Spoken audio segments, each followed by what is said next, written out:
Media మిత్రులందరికీ నమస్కారం. మొన్న రాష్ట్ర ముఖ్యమంత్రి రేవంత్ రెడ్డి గారు ఢిల్లీలో మాట్లాడుతూ తెలంగాణలో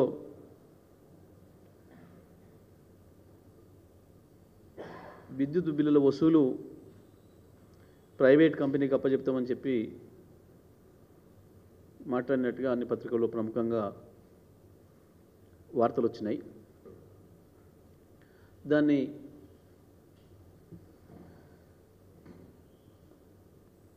ప్రభుత్వం ప్రకటించినట్టుగా కాకుండా చిట్చాట్లో చెప్పినట్టుగా అన్ని పత్రికలలో వార్తలు వచ్చినాయి. దానిపైన ప్రభుత్వం నిన్న మొన్న స్పందించలేదు.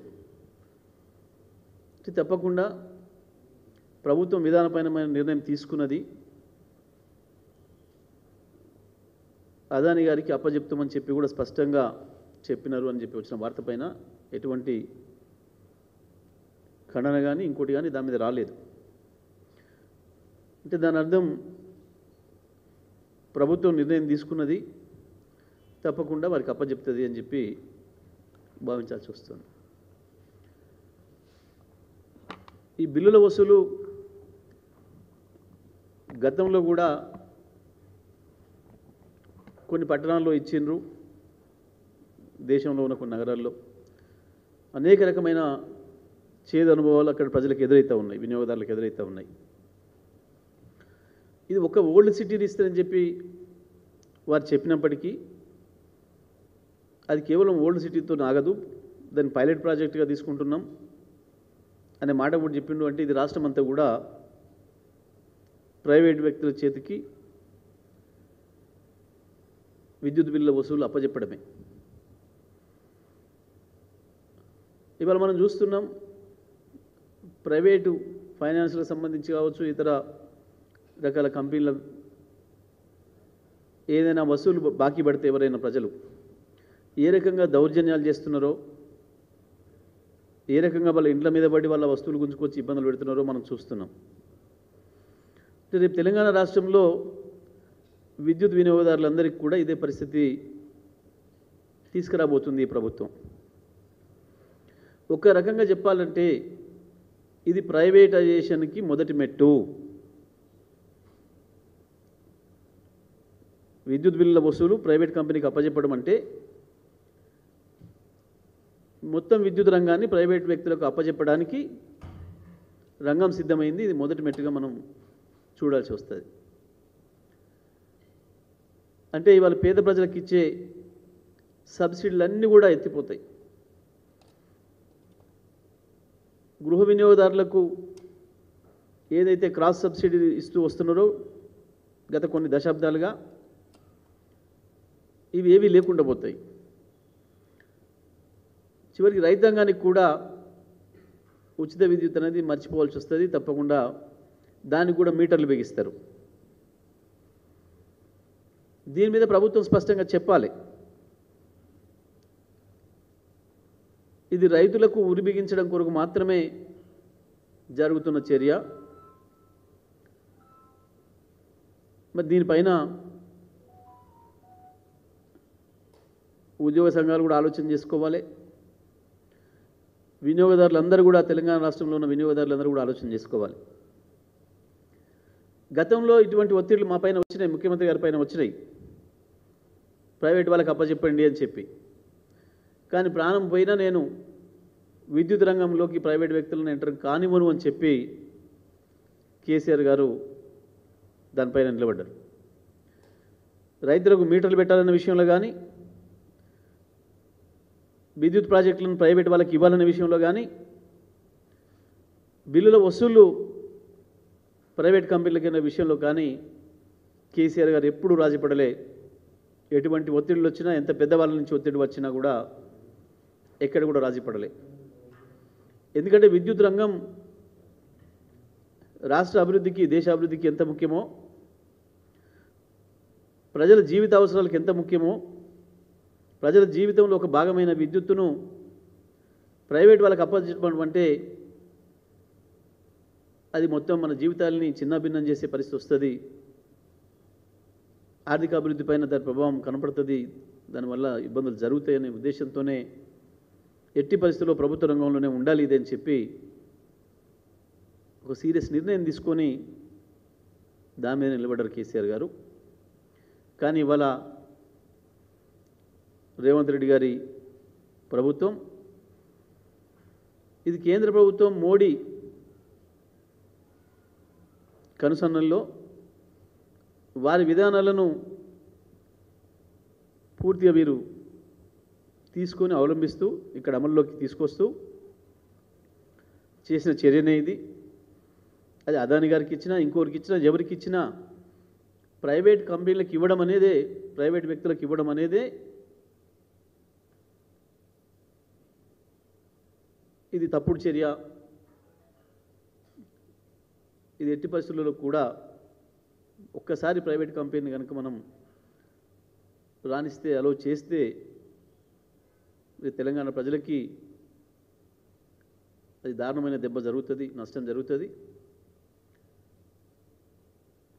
కాబట్టి దీనిపైన ప్రభుత్వం వెంటనే స్పష్టం చేయాలి. గతంలో మనం చూసినాం చాలా చోట్ల, ఒరిస్సా అనుభవాలు ఉన్నాయి, చాలా నగరాలలో అనుభవాలు ఉన్నాయి.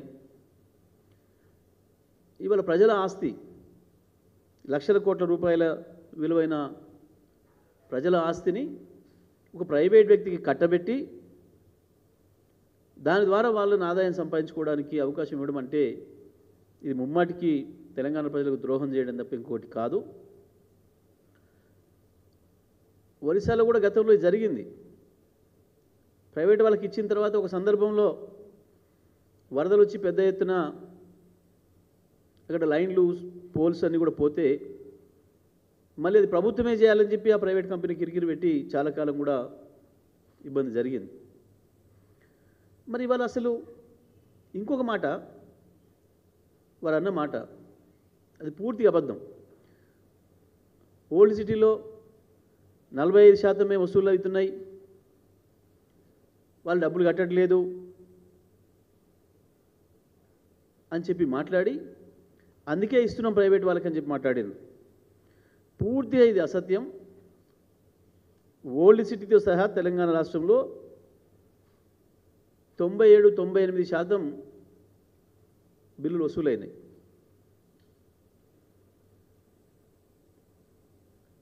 %45 బిల్లులు వసూలు జరగడం అనేది ఎక్కడ కూడా జరగలేదు. రెవెన్యూ రికవరీ అనేది ఈ రాష్ట్రంలో ఉన్న వినియోగదారులందరూ కూడా సమయానికి విద్యుత్ బిల్లులు చెల్లించారు గత 10 సంవత్సరాలు.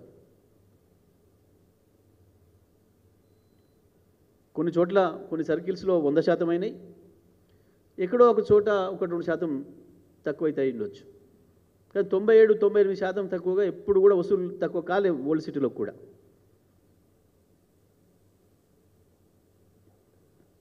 ఇది పూర్తిగా అవాస్తవం.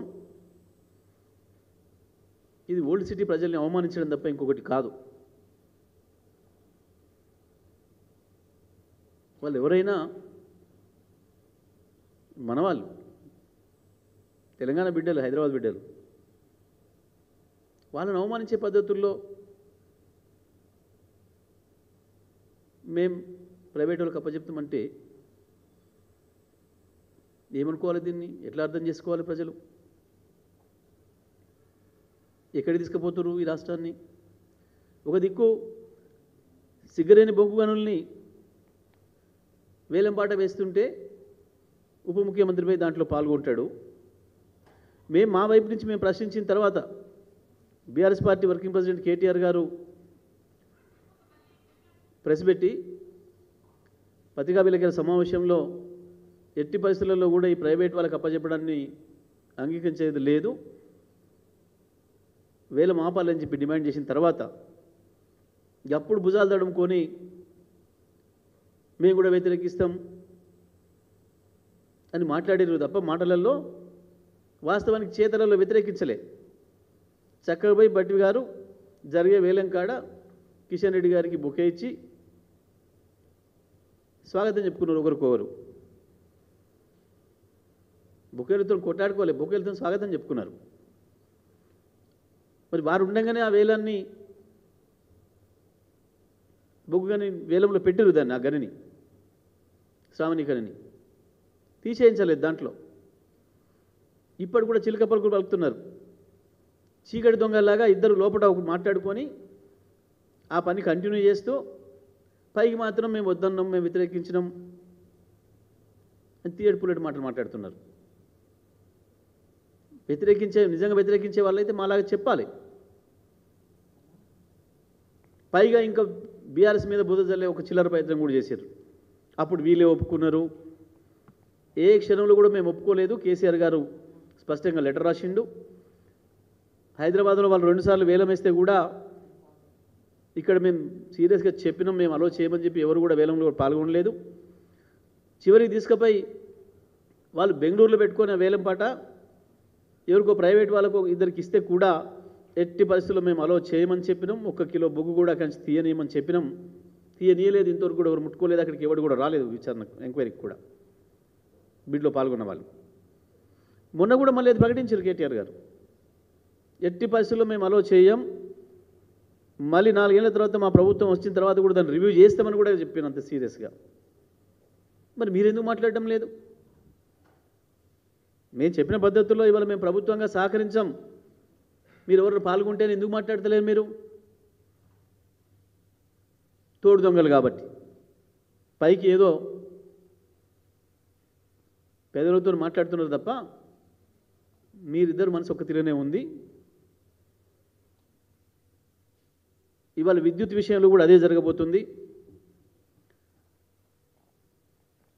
ఎట్టి పరిస్థితులలో కూడా విద్యుత్ ప్రైవేటీకరణను కేసీఆర్ గారు అంగీకరించేది లేదు, బీఆర్ఎస్ పార్టీ అంగీకరించదు. దీన్ని మేము తీవ్రంగా వ్యతిరేకిస్తాం.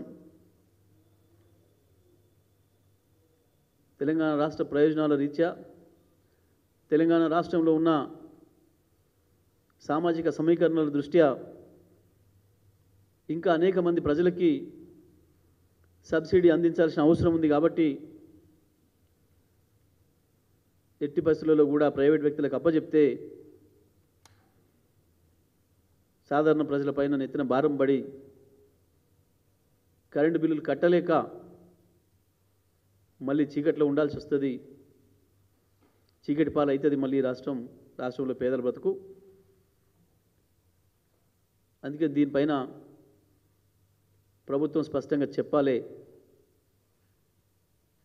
ఈ కుట్రను అందరూ కూడా కలిసి ఎదుర్కోవాలని చెప్పి కూడా నేను ఉద్యోగస్తులకు కావచ్చు, ప్రజలందరికీ కూడా విజ్ఞప్తి చేస్తూ ఉన్నాను.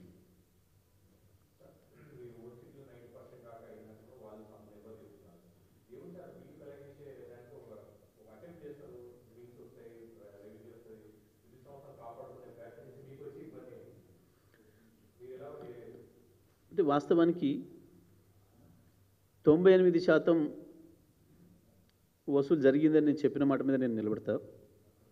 ఒకవేళ జరగలేదు అనుకుంటే కూడా మరి ప్రభుత్వం మా చేత కావట్లేదని ప్రభుత్వం ఒప్పుకుంటున్నట్ట. ఒక విద్యుతేనా, ఇంకా చాలా రకాలవి కూడా ఉంటాయి. మరి అవి కూడా ప్రైవేటు గుండాలకు, రౌడీలకు, బహుశర్లకు అప్పచెప్తారా? ఏదైనా ఉంటే ప్రభుత్వానికి ఎవరైనా బాకీ పడి ఉంటే ప్రభుత్వం చాలా విషయాలలో రెవెన్యూ రికవరీ చేస్తుంది. ఎస్ఎఫ్సి లోన్స్ కావచ్చు, ఇతర రకాల పన్నుల చెల్లింపు కావచ్చు,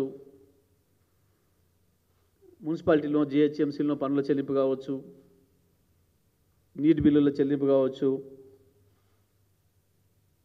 అంటే గుండా గ్యాంగ్లకు, రౌడీ గ్యాంగ్లకు అప్పచెప్తుందా ప్రభుత్వం? ఆయన కేవలం వసూలుకి ఏదో మాకు ఇబ్బంది అవుతుందనే కారణం చేత ఇంకోరికి ఇవ్వడం అంటే ఈ ప్రభుత్వం తన చేతగాంతనాన్ని ఒప్పుకోవడమే. అది కూడా చెప్పింది అబద్ధం. 40% వసూలు అవుతుందని చెప్పిన మాట పూర్తి అబద్ధం. 97-98% రికవరీ ఉంది అక్కడి నుంచి కూడా.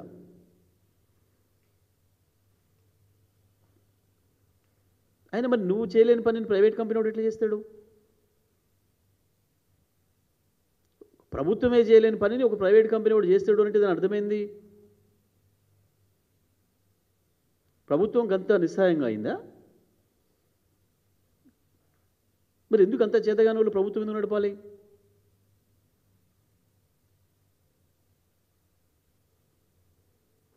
రేపు పోలీసింగ్ కూడా చేయలేవు, ఏదైనా కేసులో ఎవరు దొరకలేదు నేరస్తుడు, ప్రైవేట్ వాళ్ళకి అప్పచెప్తారా? ఏంటిది అసలు ఈ ప్రభుత్వం ఉద్దేశం? అసలు మీరు ఆ మాట అనడమే అదొక అవమానకరమైంది, ఓల్డ్ సిటీ ప్రజల్ని అవమానించడం. రెండవది, ఆ కారణం చేత మేము ఎవరికో రౌడీలకో గుండాలకో అప్పచెప్తాం, మా ప్రభుత్వంతో కావట్లేదు అని చెప్పడము, ప్రైవేట్ కంపెనీకి అప్పచెప్తాం అంటే నువ్వు చేయలేని పనిని ఒక ప్రైవేట్ కంపెనీ చేస్తుంది అని చెప్పి నువ్వు ప్రజలకు సంకేతం ఇస్తున్నావు. ఇది ప్రజాప్రభుత్వం చేసే పనేనా? ఇది మాట్లాడాల్సిన మాటలేనా?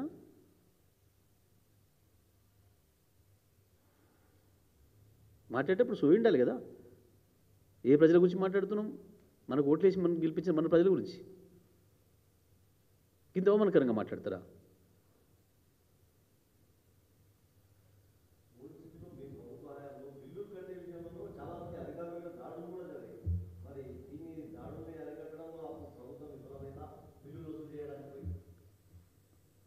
మా ప్రభుత్వ హయాంలో 97-98% పైగా బిల్లు వసూలైందని నేను చెప్తున్నా. ఇప్పుడు ఏం తక్కువ ఉంటే మళ్ళీ మాట్లాడమని చెప్పండి.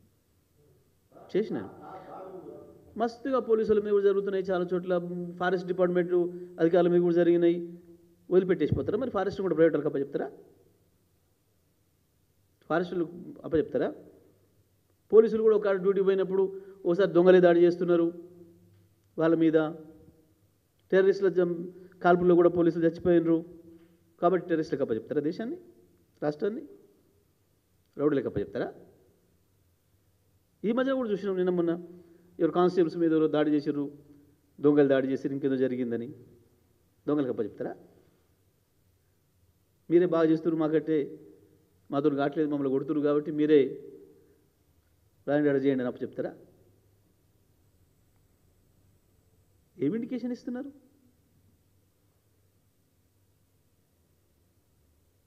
ఏం లేదు, ఇదంతా కూడా ప్రైవేటైజేషన్ చేయడానికి లోపడంగా మాట్లాడుకొని ఏం సాగు చెప్పాలి అంటే ఏది దొరకక చివరికి ప్రజల్ని దొంగల్ని చేసి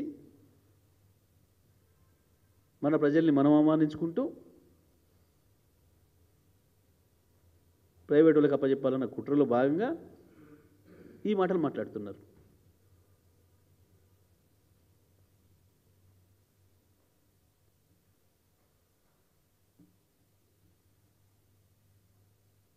ప్రభుత్వం అన్నదో లేదో అనుకోవడానికి ఖండించలే మరి తెల్లవారి అన్ని పత్రికల్లో వచ్చింది.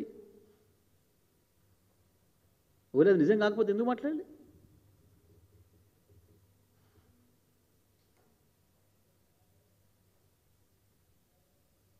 చాలా స్పష్టమైన కుట్ర జరుగుతుంది, అనేక రంగాల్ని ప్రైవేటైజ్ చేయడానికి కుట్ర జరుగుతుంది.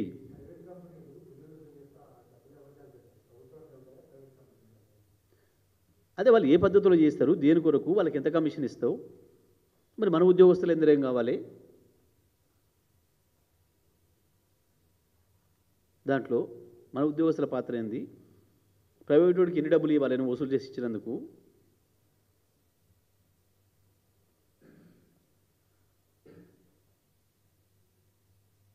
ఉన్నాయి చాలా ఉన్నాయి. దాంట్లో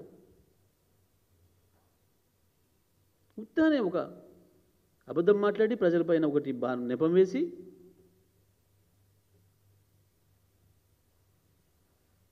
ఆడ అమలు చేస్తాం. ఎట్టి పరిస్థితులలో దీన్ని బీఆర్ఎస్ అంగీకరించదు. కేసీఆర్ గారు బీఆర్ఎస్ పార్టీ మొదటి నుంచి స్పష్టమైన నిర్ణయంతో ఉన్నారు. ప్రభుత్వ రంగ సంస్థల్ని బతికించుకోవాలి, ప్రభుత్వ రంగ సంస్థలే సరైన పద్ధతుల్లో సేవలు అందిస్తాయి, ప్రభుత్వ రంగ సంస్థల ద్వారానే ప్రజలకు నాణ్యమైన సేవలు అందుతాయి, అన్ని వర్గాల ప్రజలకు ఎవరికి కావాల్సిన రక్షణలు వాళ్ళకు వస్తాయి, సబ్సిడీ రూపంలో ఇతర రూపంలో. ప్రైవేట్ వాళ్ళకు అప్పచెప్తే మాత్రం విద్యుత్ రంగం నాశనం అయిపోతుంది, ప్రజల బతుకులే దెబ్బతింటాయి. ప్రత్యేకించి బీద ప్రజలకు విద్యుత్ నుంచి దూరం చేయడం తప్ప ఇంకోటి కాదు. అయినా 200 యూనిట్ల వరకు నువ్వు ఉచితంగానే ఇస్తానన్నాక ఓల్డ్ సిటీలో వాస్తవానికి పాపం సాధారణమైన ప్రజలు 200 యూనిట్ల కంటే ఎక్కువ కాల్చుకునే ఇల్లే లేదు పాపం. మీరు ఎవరి మీదనైతే నెపం పెడుతున్నారో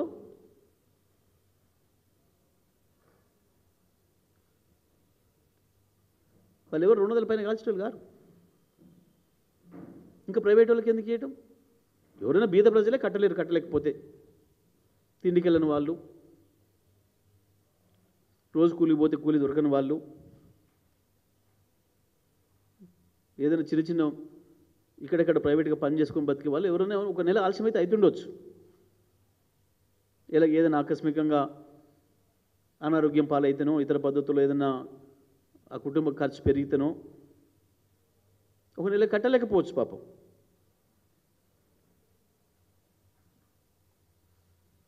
వాళ్ళని తీసుకుపోయి ప్రైవేట్ వాళ్ళకి అప్పచెప్తావా?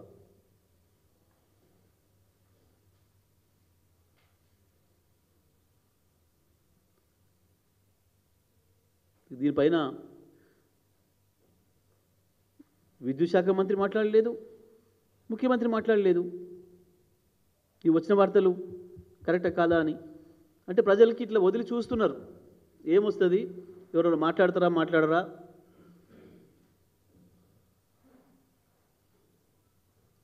స్పష్టంగా ప్రభుత్వ నిర్ణయమే, ప్రభుత్వమే కావాలని చెప్పి దొంగదారిలో ఈ వార్తల్ని బయటికి పంపించింది. ఇది జరిగితే ఎట్టి పరిస్థితుల్లో కూడా బీఆర్ఎస్ పార్టీ ఊరుకోదు. ఆ ప్రజల తరఫున కొట్లాడడానికి కేసీఆర్ గారు ఎప్పటికి కూడా సిద్ధంగా ఉంటారనే విషయాన్ని కూడా ఈ సందర్భంగా నేను తెలియజేస్తా ఉన్నా.